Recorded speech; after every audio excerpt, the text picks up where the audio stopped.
আউযু বিল্লাহি মিনাশ শাইতানির রাজীম বিসমিল্লাহির রাহমানির রহিম। সফলতা, সাফল্য এবং ব্যর্থতা দুনিয়ার চৌহদ্দির ভিতরে সীমাবদ্ধ, এটা মনে করলে মারাত্মক ভুল করা হবে। দুনিয়ার এই চৌহদ্দির ভিতরে সফলতার বিফলতার মানদণ্ড সীমাবদ্ধ নয়, বরং আমাদের আরেকটা জীবন আছে। যারা পরকালের জীবনকে বিশ্বাস করে না, তারা দুনিয়ার সফলতায় বিশ্বাসী। কথা বুঝতে পেরেছেন? তারা এই পৃথিবীতে মারিং কাটিং করে সমানে খায়, সমানে মারে, যা খুশি তাই করে। আর যারা পরকালকে বিশ্বাস করে তারা এগুলি করতে পারে না। এই জন্যে জীবনের সফলতা, আসল সফলতা হবে কিয়ামতের দিন। আল্লাহ রাব্বুল আলামিন তার বান্দাকে যদি মাফ করে দেন, যদি দয়া করে জান্নাত দান করেন, এটাই হলো জীবনের সফলতা। সুবহানাল্লাহ। আল্লাহ পাক বলছেন সাফল্যের কোরআনী ধারণা ভিন্ন রকম।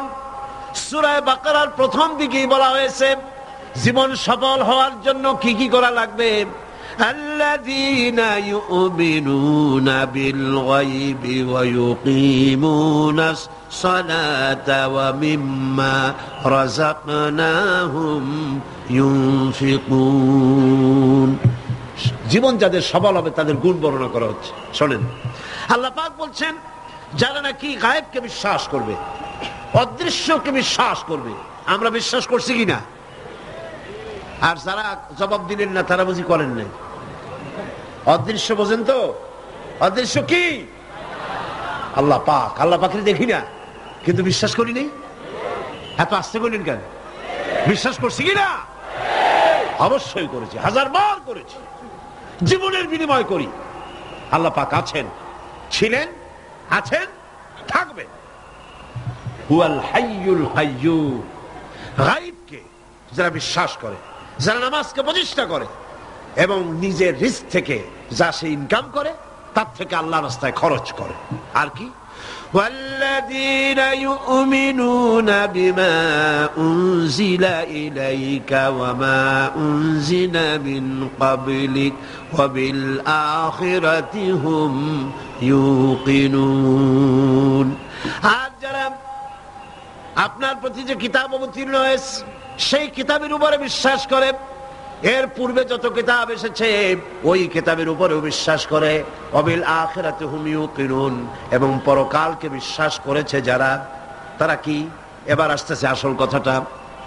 উলাইকা আলা হুদাম মির রাব্বিহিম ওয়া উলাইকা হুমুল মুফলিহুন।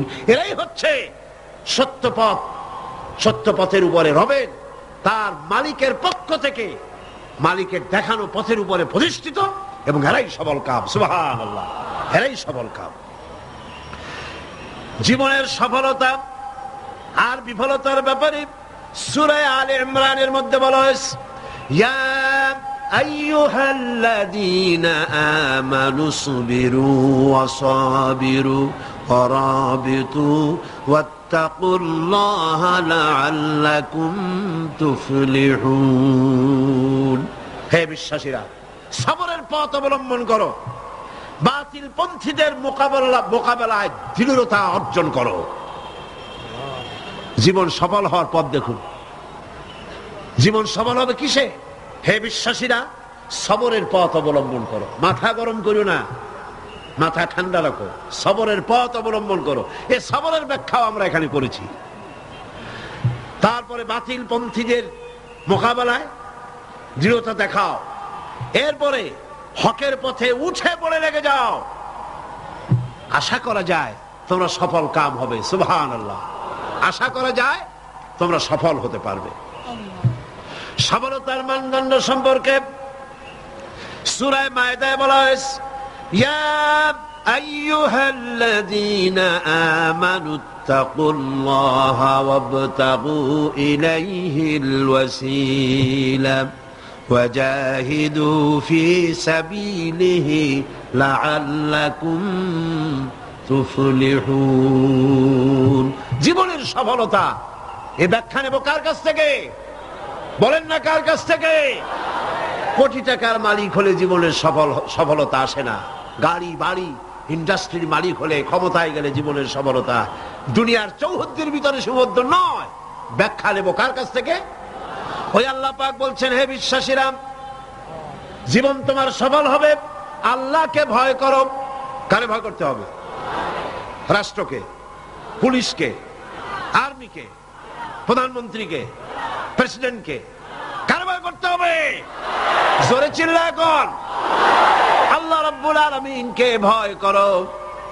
আর আল্লাহর নৈকট্য, আল্লাহর দরবারে পৌঁছার জন্য নৈকট্য অবলম্বন করো। নৈকট্য লাভের অনুসন্ধান করো। আল্লাহর কাছে যাওয়ার জন্য নৈকট্য লাভের অনুসন্ধান করো। ওয়াবতাগু ইলাইহিল ওয়াসিলা, এর তাফসীর করা হচ্ছে আমলে সালেহ, নেক কাজ করো। সেই নেক কাজগুলি তোমার জন্য জান্নাতে যাওয়ার ওসিলা হয়ে যাবে। সুবহানাল্লাহ। ওসিলা তালাশ করো। আর হলো আল্লাহর পথে সাধনা করো, চেষ্টা করো, মুজাহিদা করো, জিহাদ করো, সংগ্রাম করো। তাহলে তোমাদের জীবন সফল হয়ে যাবে।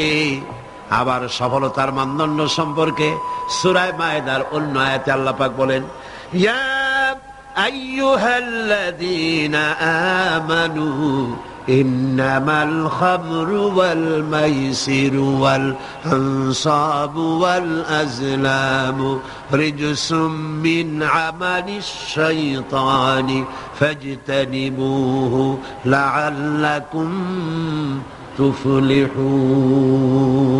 হে বিশ্বাসীরা, মদ, জুয়া, মূর্তি পূজার বেদী, ভাগ্য নির্ণায়ক স্বরসমূহ শয়তান কর্তৃক উদ্ভাবিত নোংরা কাজ।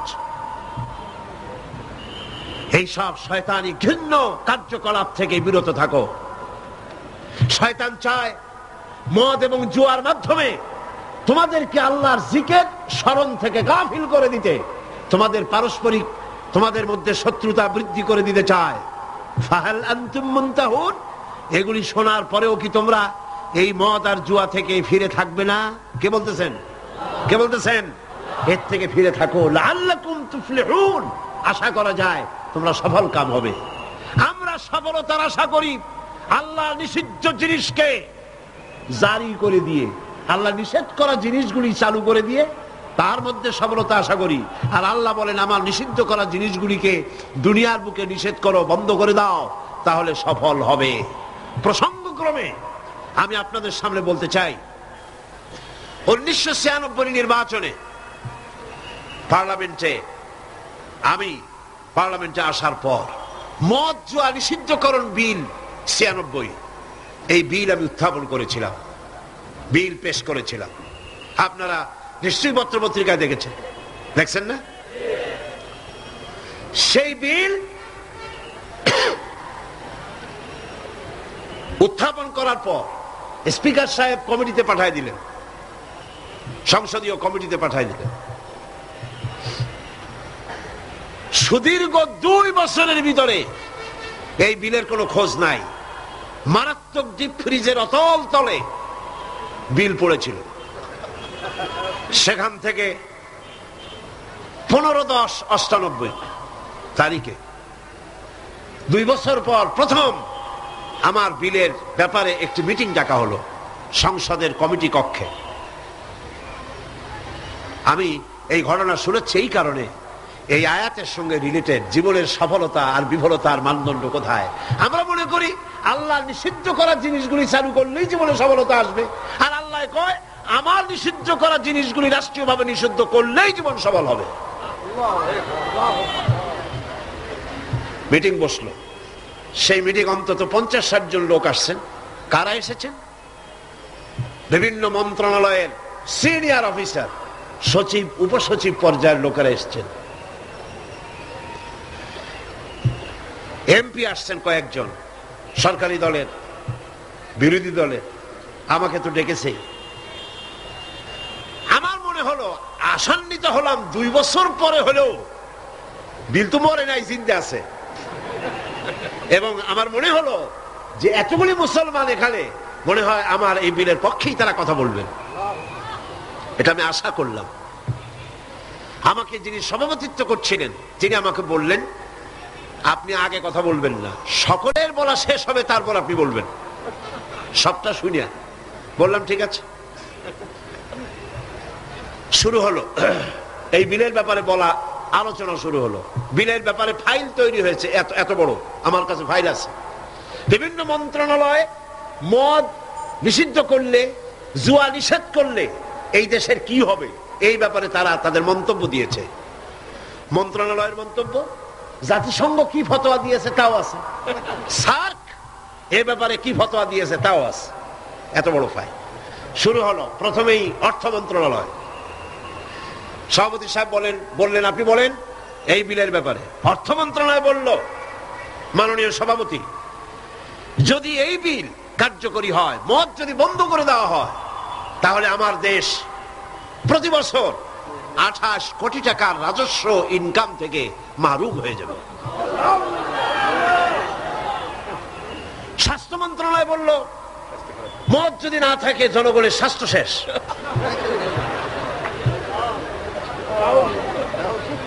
ব্যাখ্যা দিচ্ছি, তাদের বক্তব্যের ব্যাখ্যাও আছে। স্বরাষ্ট্র মন্ত্রণালয় বলল, মদ যদি বন্ধ হয়ে যায় উচ্ছৃঙ্খলতা বাড়বে, সন্ত্রাস বাড়বে। কারণ সুইপার, ডগ, ক্লিনার, এই সমস্ত মানুষগুলি এগুলি তারা খায়। যদি তাদের খাইতে দেওয়া না হয় তাহলে তারা উচ্ছৃঙ্খল হবে এবং তারা নানান রকমের সন্ত্রাসে লিপ্ত হবে। কাজে এই সন্ত্রাস বন্ধ করার জন্য এটা থাকা দরকার। ইন্না লিল্লাহি ওয়া ইন্না ইলাইহি রাজিউন। খুব হতাশ হলাম এবং মনে মনে ভাবতে থাকলাম যে আল্লাহ, আজকের এই মিটিং এর ছবি তো তোমার ক্যামেরা ধারণ করছে। কিয়ামতের দিন এই লোকগুলি কি জবাব দেবে তোমার দরবারে? আমি তো আমার বাপের বিল নিয়ে হাজির হই নাই, আমার বাপের বিল তো নিয়ে হাজির হই নাই। এরপরে পররাষ্ট্র মন্ত্রণালয়ের পক্ষ থেকে বলা হলো, আমরা গরিব দেশ। যুক্তি দেখুন, আমরা গরিব দেশ, ডোনাররা আমাদেরকে সাহায্য দেয়, বিদেশি সাহায্যদাতারা, দাতা গোষ্ঠী, তারা আমার দেশে সাহায্য নিয়ে আসে। ওনাদেরকে যদি একটু মদুনা দিতে পারি তো দিলাম কি, একটু মেহমানদারি তো করা উচিত। এই মেহমানদারি না করতে পারলে আমরা তো সর্বনাশ হয়ে যাবে দেশ। সুতরাং এটা বন্ধ করার অর্থই হলো বিদেশি সাহায্য বন্ধ হয়ে যাওয়া। এইভাবে বিভিন্ন মন্ত্রণালয় বলতে লাগলেন আর আমি বসে বসে কুইনিয়ান কিনতে লাগলাম। সর্বশেষ ইসলামী ফাউন্ডেশন, সভাপতি সাহেব বললেন, ইসলামী ফাউন্ডেশনের ডিজি সাহেব, তার নামের এক একটা মৌলানা লাগানো আছে। তিনি বললেন, মৌলানা সাহেব আপনি বলেন। আমি এই লোকটার চেহারা জীবনে দেখি নাই, ওই প্রথম দেখলাম।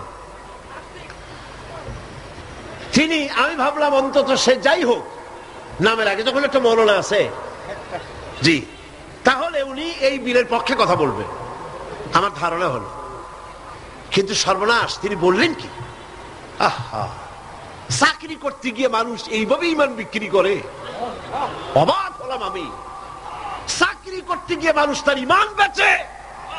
তিনি বললেন, এই বিল আমি তার কথাই কোট করছি, আমার সব মুখস্থ। তিনি বললেন, এই বিল আমি আগে পাই নাই, মিটিং এসে বিলটা পেলাম। বিল পড়ে দেখলাম যিনি বিল উত্থাপন করেছেন তিনি একটি ধর্মীয় আবেগের উপরে ভিত্তি করে বিল পেশ করেছেন। এটি হচ্ছে ইসলামের নামে আরেকটি অনইসলামিক কাজ। তিনি বললেন এইটা, এর কারণ হলো যুক্তি। শোনেন, যুক্তি, কত বড় আলেম তিনি, সোজা কথা। তিনি বলছেন যে আমার দেশে অমুসলিমরা আছে, আমার জন্য যেটা হারাম সেটা তাদের জন্য হালাল, আমাদের জন্য যেটা হালাল সেটা তাদের জন্য হারাম। আমার দেশে অমুসলিম বহুত আছে, সুতরাং আমরা যদি মদ নিষিদ্ধ করি অন্য জাতির উপরে তা জুলুম হবে। আর আল্লাহ বলেছেন লা ইকরাহা ফিদ্দীন,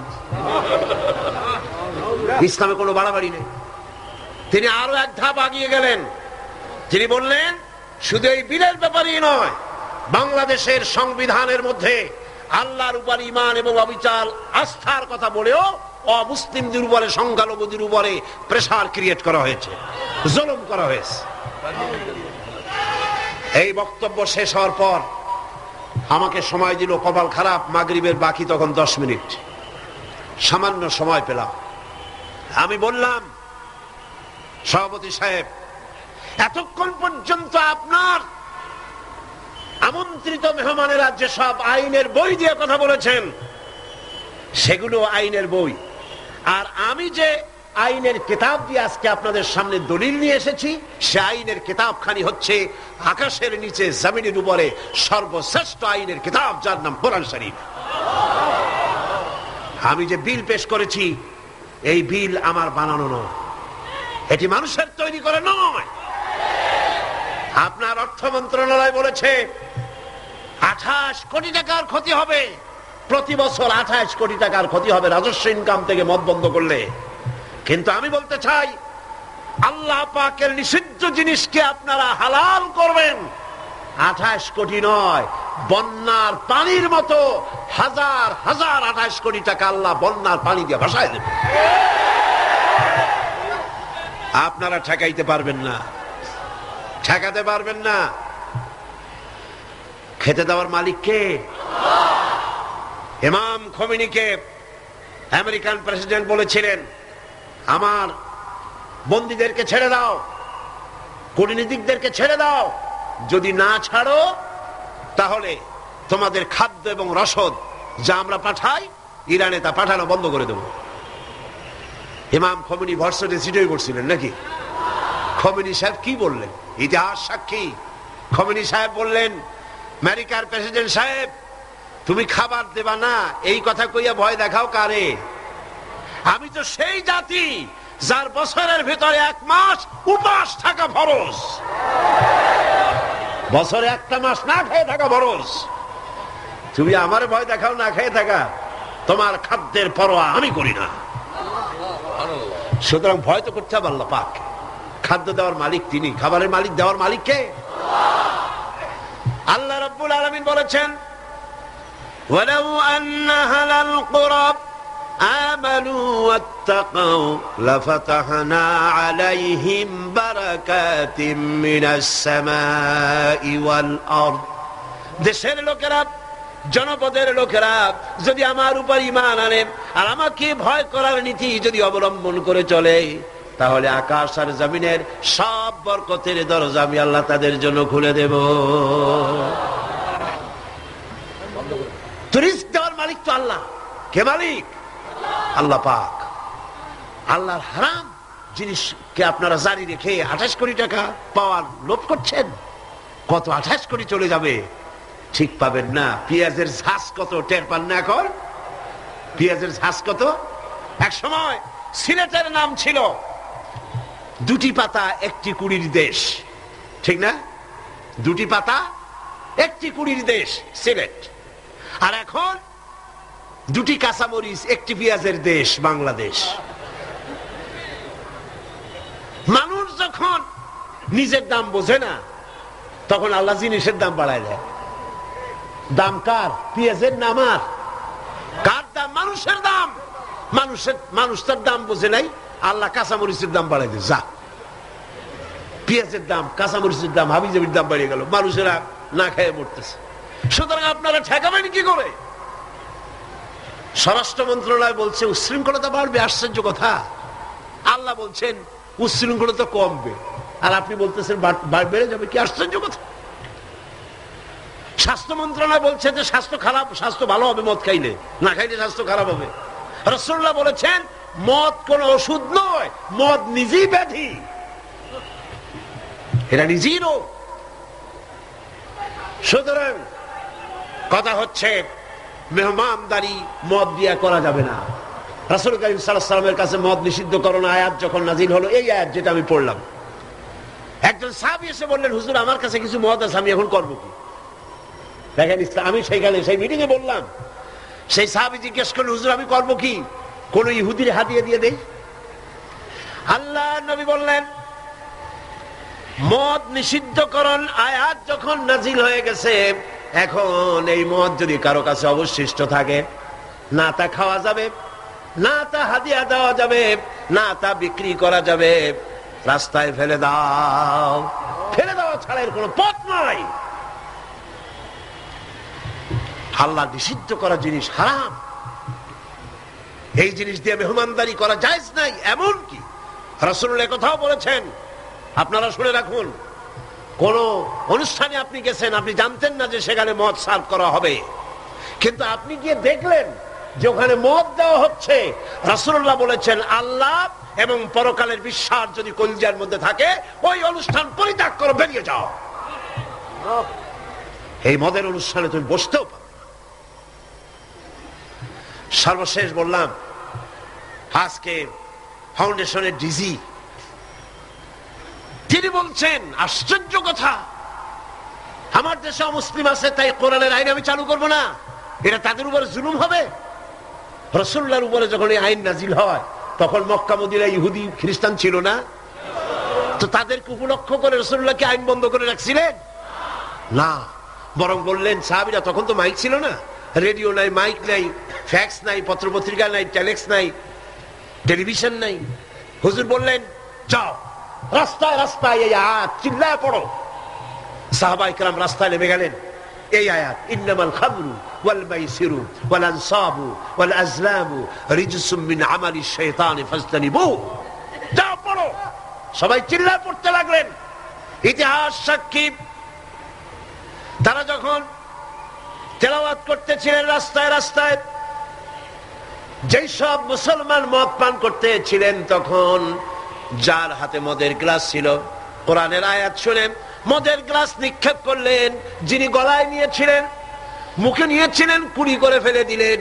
যিনি গিলেছিলেন, গলার মধ্যে আঙ্গুল দিয়ে বমি করে ফেলে দিলেন। যার ড্রামের ভিতরে, হাড়ির ভিতরে মদ ছিল, লাথি মেরে পাতিল ভেঙে দিল, আর মদ রাস্তাগুলি প্রবাহিত হয়ে গেল। শাসনতন্ত্র, আমার দেশের সংবিধানের ভিতরে আল্লাহর উপরে ঈমান এবং অবিচল আস্থার কথা বলা হয়েছে, সেইটাও নাকি অমুসলিমদের উপরে জুলুম করা হয়েছে। আমি জিজ্ঞেস করতে চাই, আমার দেশের হিন্দুরা আল্লাহকে অস্বীকার করে? আস্তে কনকান করে? আল্লাহ না বলুক, ভগবান তো বলে, ব্রহ্মা তো বলে, উপরওয়ালা তো বলে, ঈশ্বর তো বলে, বিধাতা তো বলে। খ্রিস্টানরা আল্লাহর অস্বীকার করে? চিল্লায় বলেন করে? বৌদ্ধরা করে? এই দেশের কিছু নাস্তিক মুরতাদ ছাড়া আল্লাহকে কেউ অস্বীকার করে না। সুতরাং আমার দেশে আল্লাহর উপর ঈমান এবং অবিচল আস্থার কথা সংবিধানে যা লেখা হয়েছে, এটাকে পরিবর্তন করতে চাইলে বাংলাদেশে আগুন জ্বলবে, কেউ ঠেকাইতে পারবে না।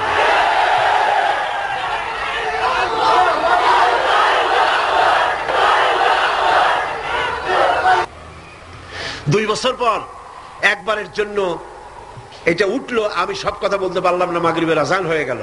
আমাকে বলা হলো, এই বিল আবার আরেকদিন আমরা মিটিং করব। সেদিন পার্লামেন্ট চলাকালীন সময় বিলের উপর রিপোর্ট দেওয়া হলো। আমি দাঁড়ায়া বিধি অনুযায়ী কথা বলতে চাইলাম, কথা বলতে পারলাম না, কথা বলতে দেওয়া হলো না। যাই হোক, সেটা ভিন্ন কথা। আল্লাহ পাকের কাছে ছেড়ে দিয়েছি। আমরা চাই পৃথিবীর দ্বিতীয় বৃহত্তম মুসলিম দেশ বাংলাদেশ, এখানে মদ এবং জুয়া নিষিদ্ধ ঘোষণা করা হোক। আপনারা চান কিনা? চান কিনা? চান কিনা? আল্লাহ রাব্বুল আলামিন বলছেন, যেটাই হলো সফলতার মানদণ্ড, দুনিয়ার চৌহদ্দির ভিতরে এই সফলতা নির্ভর করে না। সূরা হজে বলা হয়েছে, ইয়া আইয়ুহাল্লাযীনা আমানু রুকউ ওয়াসজুদু ওয়া'বুদু রাব্বাকুম ওয়াফআলুল খায়রা লাআল্লাকুম তুফলিহুন। হে বিশ্বাসীরা, রুকু করো, তোমরা রুকু এবং সিজদা করো, আর নিজের রবের বন্দেগী করো, নেক কাজ করো। এই কাজগুলি করলে তোমরা সফল কাম হতে পারবে। সফলতার মানদণ্ড এখানেই আল্লাহর হুকুম, আল্লাহর আনুগত্যের সামনে নিজের মাথা নত করে দেওয়ার মধ্যেই, এটার মধ্যেই রয়েছে সফলতা। আল্লাহ পাক সেই কামিয়াবি দুনিয়া এবং আখিরাতে আমাদেরকে দান করুন। আমরা বলি আমিন, আমরা বলি আমিন। এরপরে আল্লাহ পাক আরেকটি গুরুত্বপূর্ণ কথা সামনে বলছেন। আল্লাহর কথা সবই গুরুত্বপূর্ণ। আল্লাহর কথা কি? সবই গুরুত্বপূর্ণ। আল্লাহ পাক বলেন, وَمِنَ النَّاسِ مَن يَشْتَرِي لَهْوَ الْحَدِيثِ لِيُضِلَّ عَن سَبِيلِ اللَّهِ بِغَيْرِ عِلْمٍ وَيَتَّخِذَهَا هُزُوًا أُولَئِكَ لَهُمْ عَذَابٌ مُهِينٌ। লোকেদের মধ্যে এমন লোক আছে যারা মনোমুগ্ধকর কথা কিনে আনে জ্ঞান ছাড়াই, আল্লাহর পথ থেকে মানুষকে ফিরায় রাখার জন্য। ওয়াত্তাখিযাহা হুজুয়া, আর আল্লাহর পথে মানুষ যেন চলতে না পারে সেই জন্য এই পথকে তারা হাসি এবং ঠাট্টা বিদ্রুপ করে। উলাইকা লাহুম আযাবুম মুহিন, এদের জন্য রয়েছে লাঞ্ছনাকর শাস্তি। আর কি? وَإِذَا تُتْلَى عَلَيْهِ آيَاتُنَا وَلَّى مُسْتَكْبِرًا كَأَن لَّمْ يَسْمَعْهَا كَأَنَّ فِي أُذُنَيْهِ وَقْرًا فَبَشِّرْهُ بِعَذَابٍ أَلِيمٍ। আর যখন তাকে আমার আয়াত তেলাওয়াত করে শোনানো হয়, সে দর্প ভরে অ্যাবাউট টার্ন করে, দর্প পরে পিঠ ফিরায় চলে যায়। কাল্লাম ইয়াসমাহা, যেমন সে শুনতেই পায় নাই। কান্না ফি উযনাইহি ওয়াকরা, যেন সে বধির কালা, আমার কথা যেন শুনি নাই, এমনই অবস্থা। এই লাহওয়াল হাদিস, এই জিনিসটাকে এটা বুঝতে হবে। এই মুহূর্তে সবচাইতে জরুরি কথা লাহওয়াল হাদিস। এগুলো হচ্ছে একদিকে আল্লাহর পক্ষ থেকে পথ নির্দেশনা আসছে, অনুগ্রহ আসছে, সেটার নাম হচ্ছে, সেটা দিয়ে লোকেরা লাভবান হচ্ছে, তার নাম কিতাব কোরআন শরীফ। তার নাম কি? কোরআন শরীফ। অন্যদিকে ওই সব সৌভাগ্যবান ব্যক্তির পাশাপাশি এমন দুর্ভাগা লোকেরাও রয়েছে যারা আল্লাহর আয়াতের মোকাবেলায় ভিন্ন পদ্ধতি গ্রহণ করেছে। সেটা কি? তারা বিভিন্ন মনোমুগ্ধকর কথা বিভিন্ন জায়গা থেকে আমদানি করেছে। হাদিস শরীফে এসেছে, নজর ইবনে হারিস কুরাইশদের এক ব্যক্তি, সে বলল, তোমরা মুহাম্মদ সাল্লাল্লাহু আলাইহি ওয়াসাল্লামের বিরোধিতা করে কিছু করতে পারবে না, কারণ তারে তোমরা বলছো মিথ্যাবাদী, না তারে তোমরা বলছো যে তিনি গণক, তিনি জাদুকর।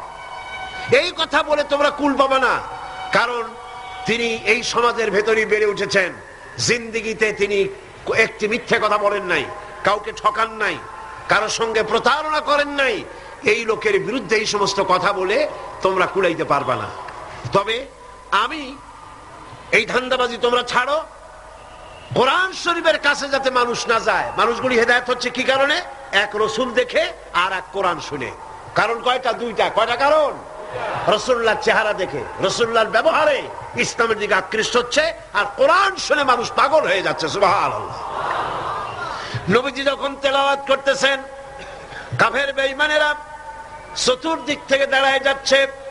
রাসূলুল্লাহর তেলাওয়াত শুনে শুনে নিজেদের অজান্তে চোখের থেকে পানি পড়তেছে, আর মুখ দিয়া বেসাখতা বেরিয়ে যাচ্ছে। লা ইলাহা ইল্লাল্লাহু মুহাম্মাদুর রাসূলুল্লাহ। জোরে পড়ে লা ইলাহা লা ইলাহা লা ইলাহা ইল্লাল্লাহু মুহাম্মাদুর রাসূলুল্লাহ। নজর বিন হারিস বলল, মুহাম্মদ সাল্লাল্লাহু আলাইহি ওয়াসাল্লামের বিরুদ্ধে কথা বলে ইসলাম থেকে সরাইতে পারবা না। আমি বুদ্ধি এঁটেছি, আমি এক কায়দা করব, দেখবা লোকেরা এখানে আর আসবে না। সেটার জন্য সে চলে গেল বাগদাদ। মক্কা থেকে বাগদাদ ইরাক চলে গেল। ইরাক থেকে পুরানা রাজা বাদশাদের কিসসা কাহিনী কিনে আনলো। সেই কিসসা কাহিনী কিনে এনে সেইগুলি কিসসার এক বিরাট আসর বসাইলো। আর সেই আসরকে আরো আকর্ষণীয় করার জন্য নর্তকী, সুন্দরী, গায়িকা, নায়িকা এদেরকে আনা হলো। এই দিয়ে মানুষকে কোরআন থেকে ফিরায় রাখার জন্য চেষ্টা করলো, আর ইসলামের রাস্তাকে, কোরআনকে ঠাট্টা বিদ্রুপ তারা করতে লাগলো।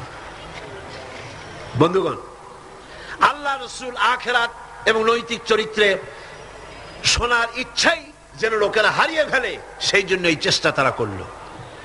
যেমন আজকাল ইসলাম থেকে দূরে সরাবার জন্য চেষ্টাটা চলছে। এই চেষ্টা চলতেছিল রাসূল করিম সাল্লাল্লাহু আলাইহি ওয়াসাল্লামের সময়। কোরআন যাতে শুনতে না পারে সেজন্য নায়িকা এনেছে, গায়িকা এনেছে, সেজন্য তারা গল্পের আসর বসিয়েছে, সাংস্কৃতিক আন্দোলন করেছে। এগুলি করে কোরআন থেকে ফিরাবার হাজারো প্রচেষ্টা করেছে। আর আজও একই পদ্ধতিতে গোটা জাতিকে চরিত্রহীন বানাবার লাহওয়াল হাদিস দিয়ে প্রচেষ্টা চলছে। ঠিক কিনা? ঠিক কিনা? আজ দেখেন দেশের সরকারের পৃষ্ঠপোষকতায় নর্তকী, গায়িকা, নায়িকা বন্যার পানির মতো ভারত থেকে আসতেছে। ঠিক কিনা? এরপরে আল্লাহর কোরআনের পথে বাধা দেওয়ার জন্য নাচ, গান, নাটক, সিনেমা ইত্যাদির আমদানি করা হচ্ছে। এগুলি করে ইসলামের পথে বাধার সৃষ্টি করা হচ্ছে। দর্শন বাড়তেছে, চরিত্রহীনতা ক্রমান্বয়ে বাড়তেছে। এগুলি সব হচ্ছে লাহওয়াল হাদিস। এগুলি কি বলুন? লাহওয়াল হাদিস। এই লাহওয়াল হাদিস থেকে আল্লাহ পাক বাঁচার জন্য বলেছেন, যারা কেনে এই লাহওয়াল হাদিস, যারা কেনে অর্থাৎ নিরর্থক, মনোমুগ্ধকর, আকর্ষণীয়, আল্লাহর পথ থেকে ফিরাবার যত ব্যবস্থা আছে সবগুলি হচ্ছে লাহওয়াল হাদিস। এগুলি তারা কেন করে? এগুলি করে লিয়ুদিল্লা আন সাবিলিল্লাহ, আল্লাহর রাস্তা থেকে মানুষগুলোকে ফিরাবার জন্য, আর কোনো কারণ নেই। মুন্সিগঞ্জে আমার এক মাহফিল ছিল, নারায়ণগঞ্জের এপার। সেই জায়গায় প্রোগ্রামটা আমার শুক্রবার দিন প্রোগ্রাম হবে সকাল 8টায়, একটা দোয়ার মাহফিল। সেই মাহফিলে গিয়ে রাতের বেলায় মঞ্চ, গেট পোড়াই দিয়েছে, মাহফিল যাতে না হতে পারে সেজন্য সরকারি ছত্র ছায়ায় এই কাজটি সেখানে করা হয়েছে। আমি শুনে বললাম, যারা এই কাজটা করলো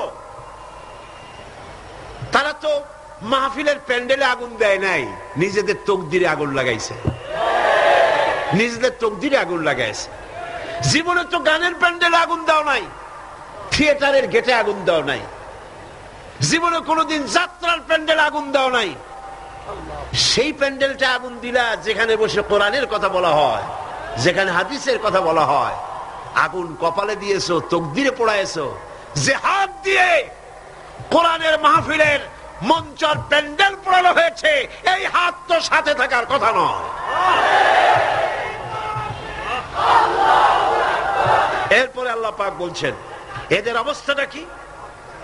এরা ওয়াইত্তাখিযাহা হুজওয়া, আল্লাহর পথে আহ্বানকারীদেরকে তারা ঠাট্টা বিদ্রূপ করে। লিয়ুদিল্লা আন সাবিলিল্লাহ, একদিকে তো আল্লাহর রাস্তায় বাধা সৃষ্টি করে যাতে করে আল্লাহর পথে আসতে না পারে, তার জন্য হাজারো প্রচেষ্টা করে।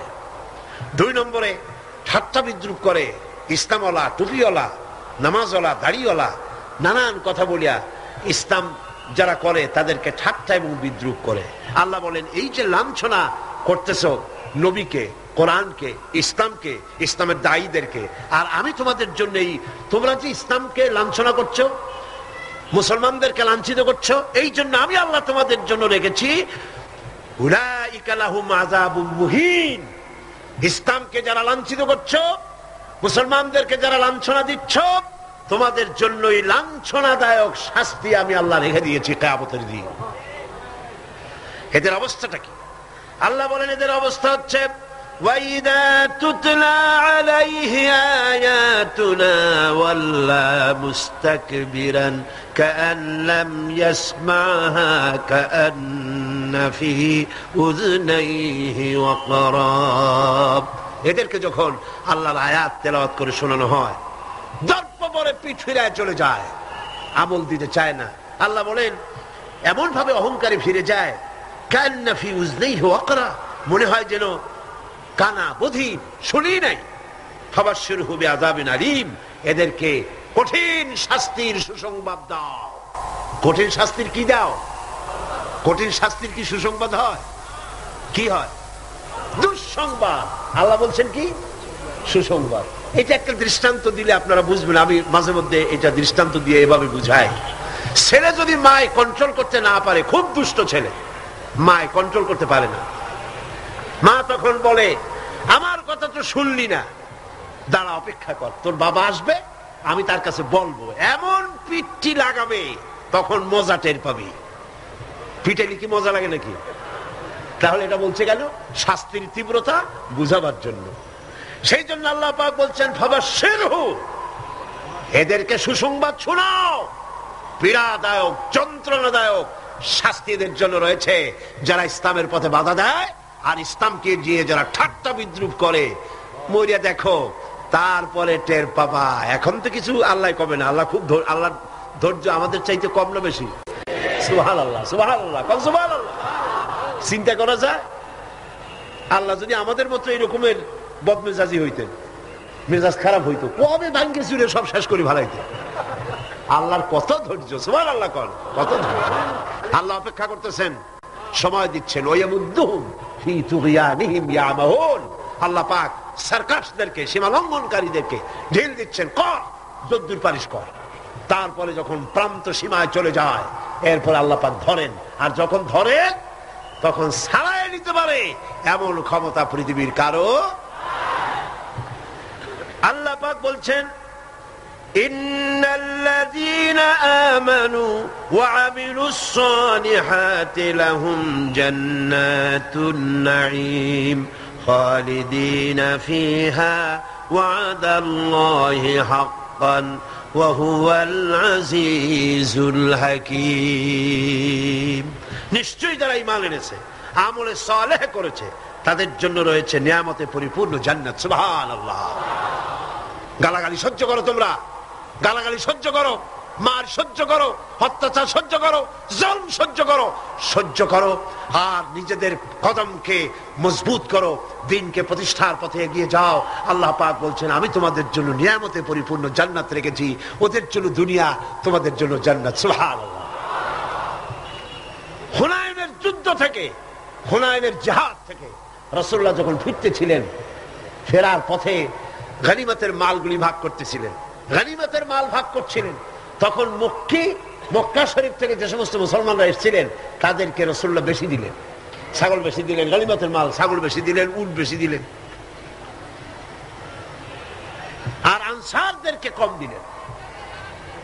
হযরত সাদ রাদিয়াল্লাহু তাআলা আনহু, যিনি আনসারদের নেতা ছিলেন, তিনি রাসূলুল্লাহকে বললেন, হুজুর বন্টন যা করলেন এতে কিন্তু আনসারেরা একটু নারাজ হয়ে গিয়েছে, তারাই বেশি স্যাক্রিফাইস করলো, অথচ গনিমতের মাল তারা কম পেয়ে গেল। হুজুর বললেন তোমার মত কি?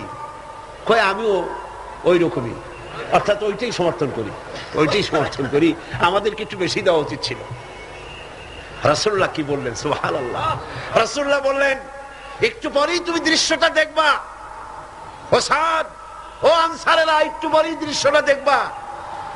মক্কায় যারা ফিরে যাবে তারা নিয়ে যাবে উট, ভেড়া, ছাগল, আর মদিনায় যারা ফিরে যাবে তারা নিয়ে যাবে আল্লাহ রাসূলকে সাথে নিয়ে যাবে, আল্লাহ রাসূলকে সাথে নিয়ে যাবে। কোনটা বেশি? সুবহানাল্লাহ। দুনিয়ায় ঠাট্টা করে, বিদ্রুপ যারা করে, গালাগালি করে, সহ্য করো এবং তাহাম্মুলের সাথে পরিস্থিতির মোকাবেলা করো। আল্লাহ পাক বলছেন অপেক্ষা করো, ওদের জন্য দুনিয়ায় সব শেষ, যত সেলুট এইখানে শেষ, এরপরে সেলুট শুরু হবে কবরের মধ্যে নিয়ে, আসল সেলুট, ঠিক পাইছেন? আসল সেলুট শুরু হয়ে যাবে কবরের মধ্যে গিয়া। আগ পর্যন্ত যদ্দূর পারো করো। আর মুসলমানদের দুঃখ দুর্দশা ইমানদারদের জন্য মওতের আগ পর্যন্ত শেষ।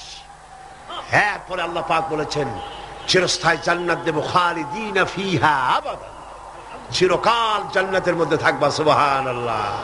তবে এখানে আপনি সবর করে থাকবেন, আমার কথার ভুল অর্থ করবেন না যে আমরা শুধু মার খেতে থাকবো আর সবর করব, আর মাপবাড়ি, রাজনীতি, সমাজনীতি, ক্ষমতা, সব দেশের ফাসেক, ফুজ্জার, সারাবি, জানি, কাবাবি ওরা থাকবে মাথার উপরে, আর আমরা খালি সবর করে যাব না। কথা কিন্তু সেটা না।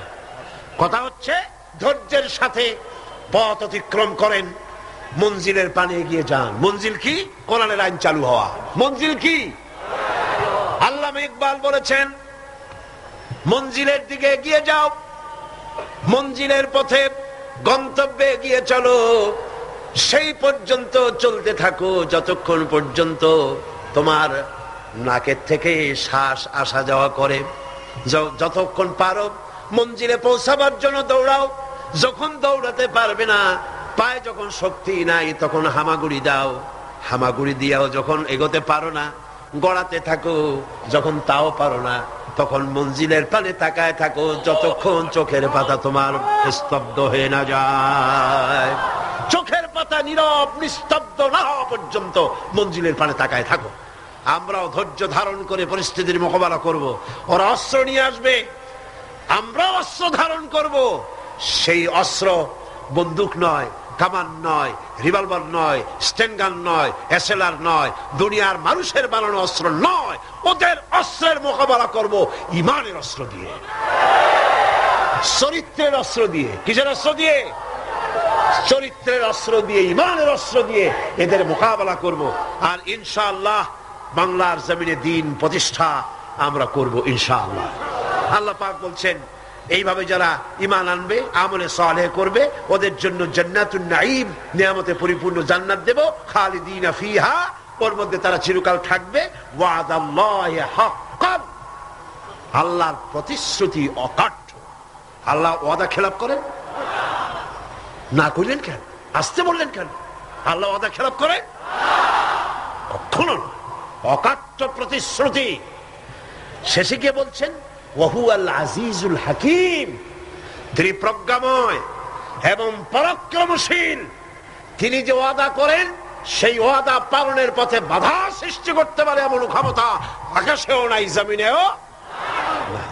আল্লাহ রাব্বুল আলামিন আমাদেরকে সেই আল্লাহর পথে ঈমান এনে চলার তৌফিক দান করুন বলি আমিন। মুনাজাতের জন্য দাঁড়ানো ভাইরা বসুন, যত লোক দাঁড়ানো আছে সবাই বসুন। لنكونن من الخاسرين ربنا لا تزغ قلوبنا بعد إذ هديتنا وهب لنا من لدنك رحمة إنك أنت الوهاب।